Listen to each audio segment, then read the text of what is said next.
우리 사무엘서 보겠습니다. 왕궁으로 귀환하는 다윗 왕을 맞는 사람들. 그런데 오늘 마지막으로 바르실레가 다윗 왕을 맞습니다. 바실레라고도 하고 바르실레라고도 하고 히브리 발음은 다 그래요. 자, 서원을 읽을까? 압살롬의 반란이 평정되고 환궁하는 다윗 왕을 맞이하는 사람들 중 마지막으로 바르실레가 소개됩니다. 앞서 나온 시므이와 시바는 야비한 자로 죽음을 면코자 아첨으로 다음 무비보셋은 충성된 마음으로 나왔습니다. 그렇죠? 두 놈들은 아주 불안한 가운데서 죽음을 면하고자 아첨함으로 찾아 나온 거고, 무비보셋은 그저 다윗 왕이 살아서 돌아온 것만 자기의 생명보다 더 소중하게 여기서 기쁨으로 맞이한 것이고, 이제 마지막 바르실레가 나왔어요. 1번 같이 읽읍시다. 바르실레는 길르앗에 사는 노인인데 부자입니다. 다윗 왕이 압살롬 난 때 피난길의 요단강 동편 야복강과 야르뭇강 사이에 있는 길르앗 땅에 진쳤을 때 암몬 왕의 동생 소비와 무비보셋의 보호자 마길과 함께 많은 식량을 가지고 다윗 왕을 찾아왔었습니다. 세 사람이 찾아왔었어요.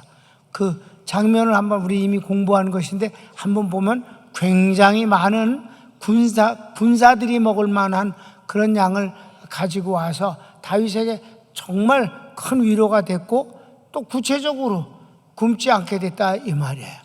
봅시다. 사무엘하 17장 26절 시작. 이에 이스라엘 무리와 압살롬이 길르앗 땅에 진친이라. 다윗이 마하나임에 이르렀을 때에 암몬 족속에게 속한 라밧 사람 나하스의 아들 소비와 로데발 사람 암미엘의 아들 마길과 로글림 길르앗 사람 바르실레가 침상과 대야와 질그릇과 밀과 보리와 밀가루와 볶은 곡식과 콩과 팥과 볶은 녹두와 꿀과 버터와 양과 치즈를 가져다가 다윗과 그와 함께한 백성에게 먹게 하였으니 이는 그들 생각에 백성이 들에서 시장하고 곤하고 목마르겠다 함이더라. 아멘. 이렇게 아주 여기선 간단히 했지만 단수가 아니고 전부 한 가지 종류도 엄청난 양을 가지고 온 거예요. 왜냐하면 이들은 변방에 있는 국가의 왕이에요. 그렇기 때문에 한 국가가 동원돼서 다윗에게 충성을 하는 거예요. 물론 이들은 다윗 왕에게 이렇게 보호를 받는 대신 이렇게 충성되게 잘 섬기는 그런 관계입니다. 그래서 시작. 이들은 강력한 다윗 왕의 통치하에 아람인들의 공격에서 보호받고 있기 때문으로 보입니다. 그렇습니다. 보호를 받았어요. 그러니까 침략당하면 자기네들이 약탈을 당하는데 다윗이 보호해 주니까 이렇게 다윗이 공경에 빠졌을 때 그의 편에서 이 은혜를 베푸는 것은 뭐 당연한 일이라고 생각하지만, 그래도 정치하는 것들은 그 상황을 관찰하잖아요. 압살롬이 이제 이미 이긴 것 같으니까 다윗이 도망가는 거 아니에요. 이럴 때 다윗이 편을 들었다 낭주에 압살롬에게 보복을 받을 수도 있는 것 아닙니까? 그런데 그렇게 하지 아니하고 다윗에게 의리를 지키고 그리고 충성된 모습으로 그렇게 섬기는 것은 용기가 있는 것이고 잘한 것이었어요. 2번. 이들 중 노구를 이끌고 요단강까지 멀리 환속 나온 이는 바르실레입니다. 압살롬이 죽은 뒤 이제 전쟁은 아주 시시하게 끝났습니다. 압살롬에게 속해 있던 많은 군대들은, 또 백성들은 슬그머니 아주 몰래 각자 집으로 돌아가서 그런 일이 없었던 것처럼 조용하게 그렇게 지내고 있었다 이 말이에요. 다윗 왕도 아무리 없었던 것처럼 이제 다시 환궁길에 오니까 그렇게 아첨을 했고, 무비보셋도 나와서 충성된 모습으로 왕을 섬겼고, 여기에서 다윗이 역시 정치인이구나 하는 그 약간의 실망감을 우리에게 안겨주는 처신을 한 것도 사실이에요. 근데 이 바실레는 사실 가까운 거리가 아니에요. 거기까지 와갖고 노구를 끌고 와갖고 다윗 왕을 이렇게 잘 됐습니다, 이렇게 아름답게 결과가 나서 너무 다행입니다 하는 마음으로 저를 찾아와서 살해를 했다. 성경을 읽읍시다. 길르앗 사람 바르실레가 왕이 요단을 건너가게 하려고 로글림에서 내려와 함께 요단에 이르니 바르실레는 매우 늙어 나이가 80세라. 그는 큰 부자이므로 왕이 마하나임에 머물 때에 그가 왕을 공개하였더라. 옛날에 공개했던 얘기를 하는 거예요. 근데 80세야. 옛날엔 80세는 그런가? 아니, 3번. 다윗 왕이 바르실레에게 나와 함께 예루살렘에 가자, 너를 공개하겠다 합니다. 바르실레에게 받은 은혜를 갚고자 하는 것입니다. 다윗 왕으로서는 너무 고마웠던 거예요. 그때 아무도 압살롬 눈치 때문에 다윗 왕에게 잘해줄 수가 없는 상황이었어요. 그런데 외국인이잖아. 그도 눈치 보는 건 똑같았을 텐데 그렇게 잘해준 것을 너무 감사해서 나하고 예루살렘 왕궁으로 들어가자. 내가 당신에게 입은 은혜를 아주 충분히 갚을 수 있는 기회를 달라 라고 그랬어요. 자, 33절. 왕이 바르실레에게 이르되 너는 나와 함께 건너가자. 예루살렘에서 내가 너를 공개하리라. 그랬더니 4번. 바르실레가 고령을 이유로 사양합니다. 바르실레가 왕을 맞이하러 온 것은 함께 요단강을 건너 서편에서 환송하려는 것뿐이라 합니다. 자기 대신 기맘을 추대합니다. 아들로 추측됩니다. 기맘이 누구라고 이렇게 자세히 나오지 않아요. 그리고 그는 외국인이기 때문에 그의 가족사를 성경은 소개하지 않으니까 모르겠는데 같이 가자 그러니까 자기는 나이가 많이 먹어서 옆에 있으면 오히려 거추장스럽고 부담되는 존재일 수밖에 없고 도움을 드릴 수가 없습니다. 그 대신 기맘을 추대하니까 기맘을 데려다 쓰시지요 라고 그렇게 말했어요. 성경을 읽읍시다. 바르실레가 왕께 아뢰되 내 생명의 날이 얼마나 있사옵기에 어찌 왕과 함께 예루살렘으로 올라가리이까. 내 나이가 이제 80세라 어떻게 좋고 흉한 것을 분간할 수 있사오며 음식의 맛을 알 수 있사오리이까. 이 종이 어떻게 다시 노래하는 남자나 여인의 소리를 알아들을 수 있사오리이까. 어찌하여 종이 내 주 왕께 아직도 누를 끼치리이까. 당신의 종은 왕을 모시고 요단을 건너려는 것뿐이거늘 왕께서 어찌하여 이 같은 상으로 내게 갚으려 하시나이까. 청하건대 당신의 종을 돌려보내옵소서. 내가 내 고향 부모의 묘 곁에서 죽으려 하나이다. 그러나 왕의 종 기맘이 여기 있사오니 청하건대 그가 내 주 왕과 함께 건너가게 하시옵고 왕의 처분대로 그에게 베푸소서 하니라. 그랬어요. 말이 그렇잖아요. 말이 뭐가 아름다우냐면 제가 여기까지 온 거는 요단강을 건넌다는 건 의미가 있는 거예요. 요단강을 피난을 갈 때 건넜다는 건 도망갔다는 의미가 되는데 요단강이 이게 가운데 이렇게 끼어 있거든. 요단강을 쫓아내지 않으니까.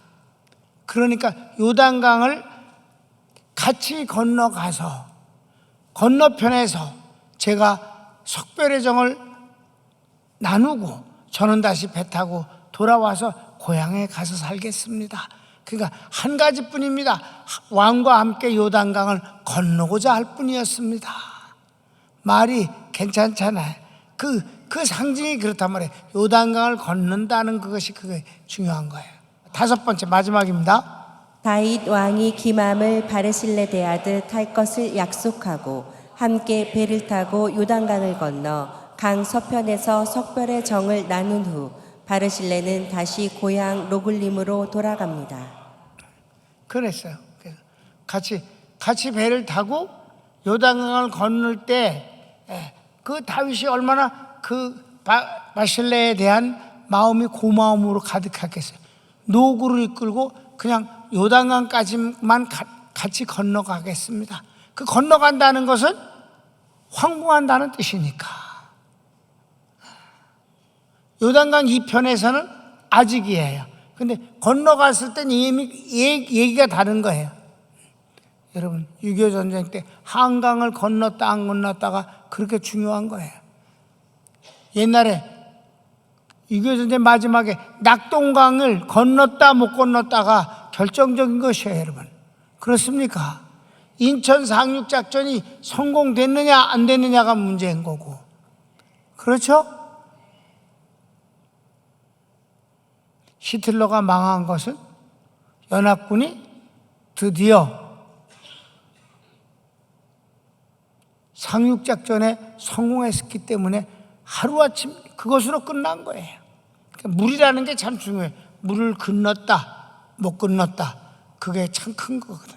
그러니까 여기 바실레가 왕과 함께 배를 타고 요단강을 건너가려고 왔습니다.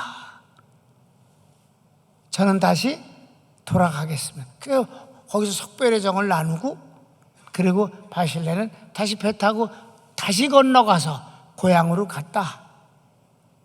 다윗이 기맘 고맙다. 내가 당신에게 대하듯 기맘에게 잘 대하겠다. 그러니까 이거는 요나단을 생각해서 친구를, 무이보셋을 그렇게 잘 대해준 다윗이 어찌 그리하지 않았겠는가. 잘 할 것 같은 생각이 들지 않아요? 그러니까 만남을 아름답게 한다는 건 참 중요한 것이다. 결혼이 바로 그거예요. 내가 결혼을 따로 쓰지 않았지만 성경을 읽어봅시다.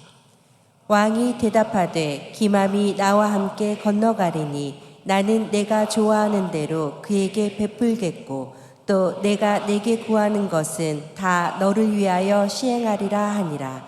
백성이 다 요단을 건너매 왕도 건너가서 왕이 바르실레에게 입을 맞추고 그에게 복을 비니 그가 자기 곳으로 돌아가니라. 아멘.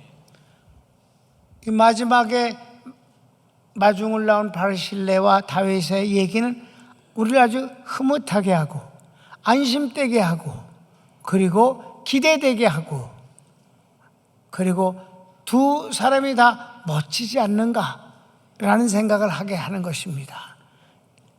내가 결혼을 따로 쓰지 않았습니다만 여러분에게 결혼을 말씀드리면 만남을 아름답게 하는 사람이 복이 있다.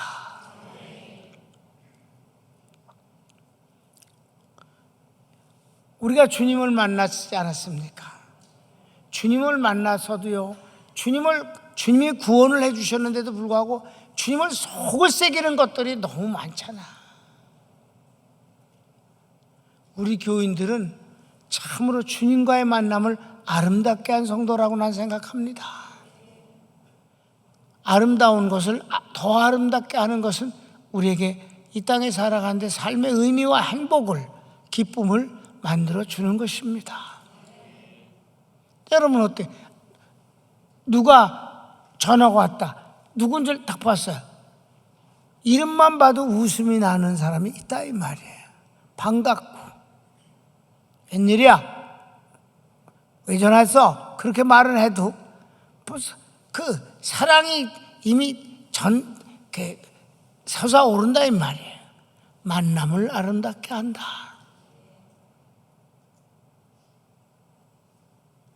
주님과의 만남을 아름답게, 교회와의 만남을 아름답게, 지혜종과의 만남을 아름답게, 구역장의 만남을 아름답게, 성도와의 만남을 아름답게 하는 것이 좋은 것입니다. 그러니까 갈등과 시기와 미움과 질시가 아니라 서로 축복하고 칭찬하고 부러워하고, 그리고 나도 그런 복을 받겠다고 하고 만남을 아름답게. 여기 다윗과 바르실레의 만남이 여러 만남이 있었지만 제일 아름다운 만남이 아니겠는가. 제일 아름다운 만남을 마지막에 소개할 수 있게 돼서 마음이 좋아요. 사랑하는 여러분, 싫은 거는 억지로 하지 맙시다. 그러나 운명적인 만남은 아름답게 만들어야 합니다. 그리고 하나님께서 섭리 가운데서 만나게 하셨다면 그 만남을 아름답게 하는 것은 상대방뿐만 아니라 내 행복을 위해서도 중요한 것이다.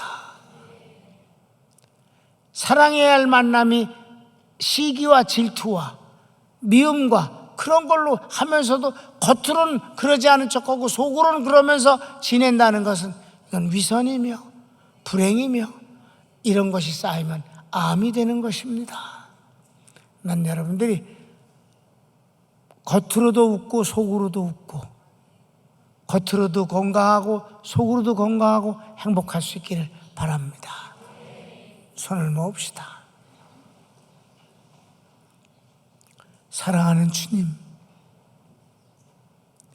다윗을 맞이한 사람들이 네 사람이었습니다. 두 놈은 그렇게, 한 놈은 욕을 하고 저주했고 한 놈은 바쁜 다윗을 속여서 주인의 재산을 가로채는 그런 나쁜 도둑놈이었습니다. 마침내 돌아올 때 그것이 들통나서 죽을 것 같으니까 아첨으로 찾아왔었습니다. 만남을 아름답게 하는 것은 처음부터 불가능한 것이었습니다. 무이보셋이 충성을 다했습니다마는 다윗이 자신이 속고 그 속은 것을 인해서 엉뚱한 결정을 내려서 무베셋의 재산을 몽땅 뺏어서 사기꾼에게 넘겨준 것을 부끄러워서 짜증을 내면서 반씩 나누라고 하는 이상스러운 것을 결정을 내려서 그에게 삶에, 그의 인생에 큰 오점이 됐습니다. 만남을 아름답게 하기에는 그랬습니다. 바르실레와 함께 만남은 처음부터 아름다운 만남이었습니다. 애쓸 필요도 없었고 꾸밀 필요도 없었습니다. 주여, 저희들에게 신앙과 지혜를 주셔서 만남이 이루어졌으면 가장 중요한 것은 신실함, 곧 속이지 않음으로 그 만남을 이어가는 것이며, 기왕이면 복되게 하기 위해서 언어나 모든 것들이 이익이 되어지는 것을 구할 수 있기를 원합니다. 그러면 피차가 이익이 되면 그를 고마운 사람이라고 여길 수밖에 없을 것입니다. 하나님은 우리에게 좋은 것만 주시는 분입니다. 마귀는 도적질하고 죽여 멸망시키려는 것뿐이지만 주님은 생명과 모든 것을 더해 주시는 분이라고 스스로 말씀하셨습니다.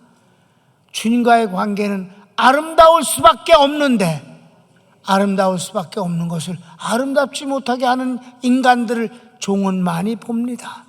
우리 평강교인들은 정말 잘하고 있습니다. 주여, 저희들을 더 아름답게 만들어 주소서.